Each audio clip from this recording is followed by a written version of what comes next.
Alright YouTube, hello, thank you for watching. Welcome to another edition of Baby Steps Bathtub Chemistry.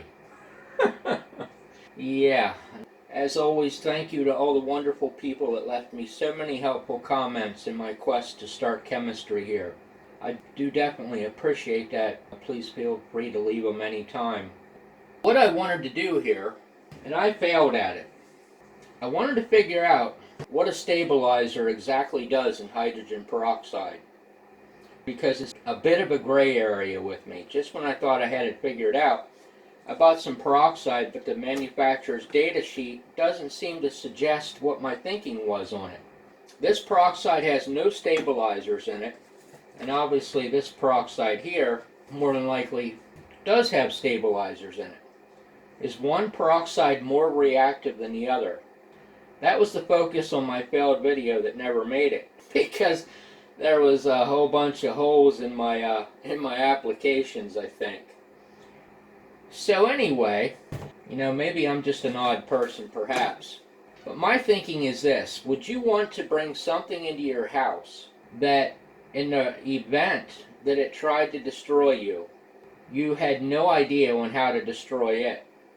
Me personally, I would not bring anything into my house that I didn't have some kind of at least vague idea what to do with it, just in case something stupid happened.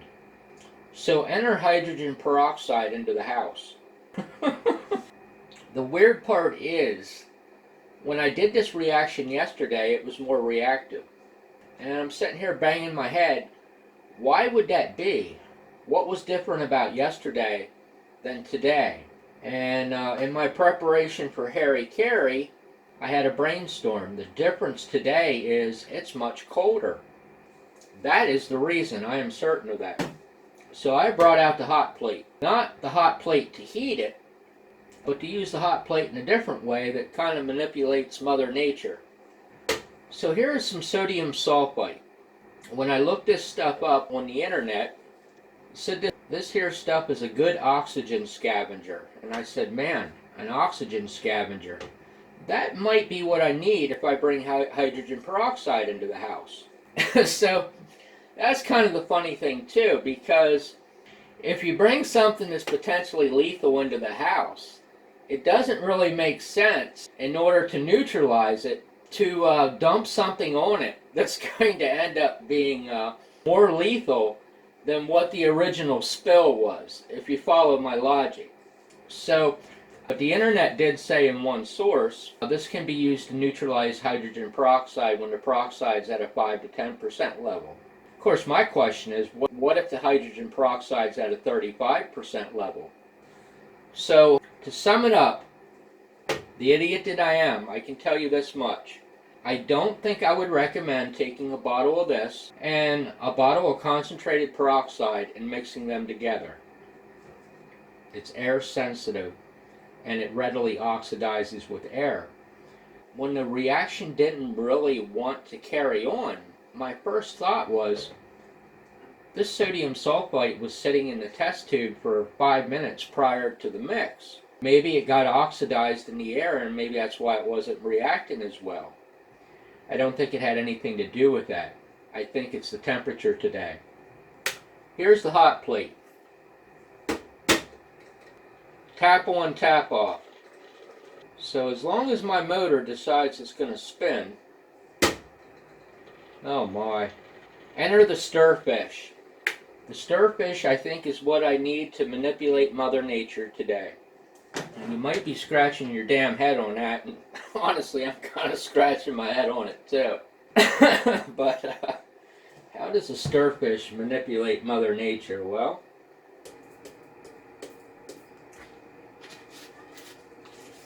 that is a mere baby steps reaction. 150 milligrams of sodium sulfite. This hydrogen peroxide here is warming up. This hydrogen peroxide is at room temperature, 82 degrees. I think that worked.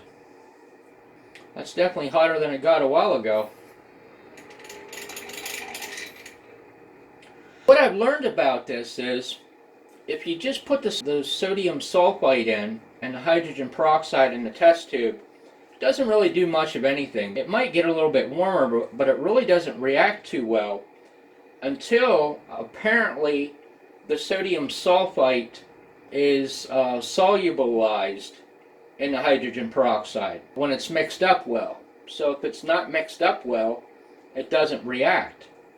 I was trying to crush it up with a temperature probe, and that worked yesterday. It got pretty darn hot instantaneously. But today, it seems like what's happening is, since these liquids are cooler, this is not readily mixing in it so well, if that makes any sense.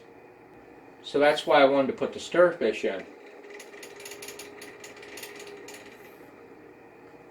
So it did. The test tube is fogged up.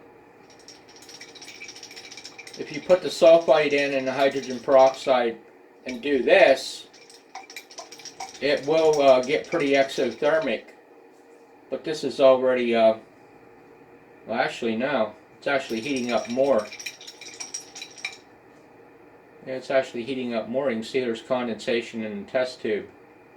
So for some reason, even putting the stirfish in it doesn't really precipitate the reaction too much. It seems to be agitating the sulfite in it. Probably once it warms up, the reaction just kind of, I don't know what the word is I want to use, just kind of precipitates itself. It heats up so it becomes more soluble, and the more soluble it is, the more it reacts with it. It's kind of my perception. Because I know from experience, if you put the sulfite in and then put the hydrogen peroxide in, and then do something stupid like putting your thumb over the end of it to cap it and shake it up, you don't want to do that. Yeah, it will get screaming hot in absolutely no time. Alright, let's just try it one more time.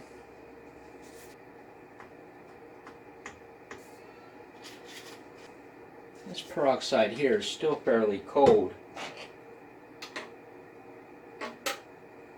And this is the peroxide with no stabilizer in it.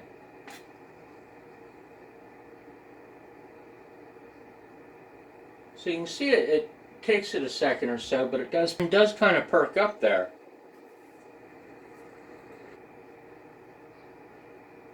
Got pretty darn hot that time. There's a lot of condensation in there. Now the weird thing is, yesterday when I did this, the temperature shot up to 200 instantaneously, but then it fell down very, very quickly.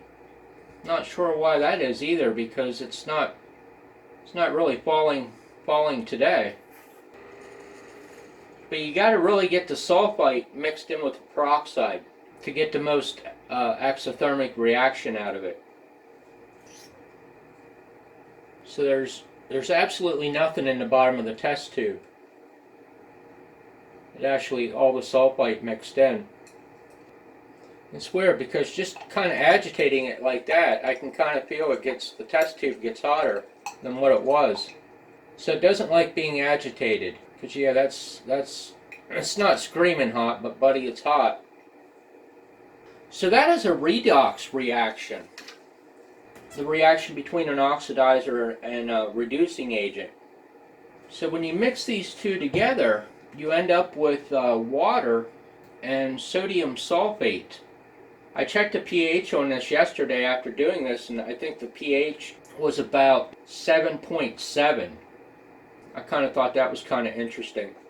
Now the weird thing about this is, man, I know less than nothing about chemistry, but it seems really, really weird to me that you can mix hydrogen peroxide and sodium sulfite and get water and sodium sulfate. But if you mix water and sodium sulfate, you get sodium hydroxide and sulfur dioxide. There's something about that just doesn't quite make sense to my mind. The reaction still comes up when you agitate it, even after some time. It's almost like a, one of those, like a glow stick or a bag of sodium acetate or something. All you got to do is kind of agitate it, and the reaction happens. Kind of a poor analogy. I think you might make sense of what I was trying to say there. It's definitely hot. So in conclusion, if you had a catastrophic encounter with a bottle of hydrogen peroxide concentrated, I don't think throwing a bottle of this on it would really be the answer to the question. I think you'd be better off throwing a bucket of water on it, to be quite honest with you, because I would rather have 5 gallons of water in the middle of my living room than I would to have a hole burn into the floor. That's the whole point of this video. Hey, I appreciate you watching my stuff very much. Thank you so much for your time. You take care and have a great day.